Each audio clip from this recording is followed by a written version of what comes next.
జగన్ కలవరపాటి వెనక ఆంతర్యం ఏంటి అని వివరించేందుకు మా input incharge Srihari news room నుంచి లైవ్ ద్వారా సిద్ధంగా ఉన్నారు. శ్రీహరి, శంకరి, ఇప్పటి వరకు కూడా వైనాట్ 175 అంటూ ఉదరగొట్టిన జగన్ స్వరంలో మార్పు కనిపిస్తోంది. ఆయన ప్రస్తుతం గత కొద్ది రోజుల నుంచి ఆయన వ్యవహార శైలిలో వచ్చినటువంటి మార్పు కావచ్చు, నిన్న సభల్లో మాట్లాడినటువంటి మాటలు చూస్తే ఖచ్చితంగా ఎన్నికలకు ముందే హ్యాండ్సప్ అనేటువంటి పరిస్థితులు మాత్రం స్పష్టంగా కనిపిస్తున్నాయి. ఒకవైపు ఎలక్షన్ కమిషన్ తీసుకుంటున్నటువంటి చర్యలు, ఇంకొక వైపు దేశ ప్రధాని నరేంద్ర మోదీ నిన్న అనకాపల్లిలో కావచ్చు, రాజమండ్రిలో ప్రసంగించినటువంటి మాటల్లో జగన్ పాలన పైన, అవినీతి అసమర్థ పాలనకు చరమగీతం పాడే సమయం మరికొద్ది రోజుల్లో రాబోతోంది. ఖచ్చితంగా ఆంధ్రప్రదేశ్లో ఎన్డీఏ ప్రభుత్వం ఏర్పడబోతోంది.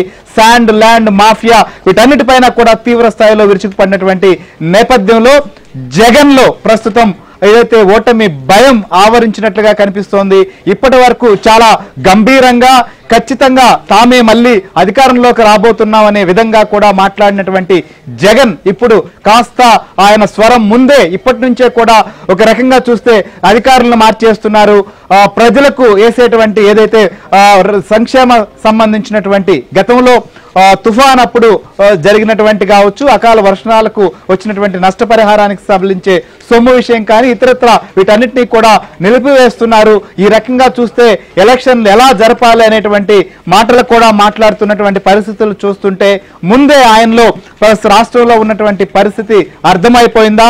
సో ప్రధాని నరేంద్ర మోదీ అలానే బీజేపీ నేతలు ఒకవైపు ఎదురుదాడి, ఇంకొక వైపు డీజీపీ రాజేంద్రనాథ్ రెడ్డిని బదిలీ చేయడం, దాంతో పాటుగా ముఖ్యమైనటువంటి అధికారులకు స్థానచలనం కల్పించడంతో పాటుగా జరుగుతున్న పరిణామాల నేపథ్యంలోనే ఈ పరిస్థితి ఏర్పడిందా? ప్రస్తుతం ఇదే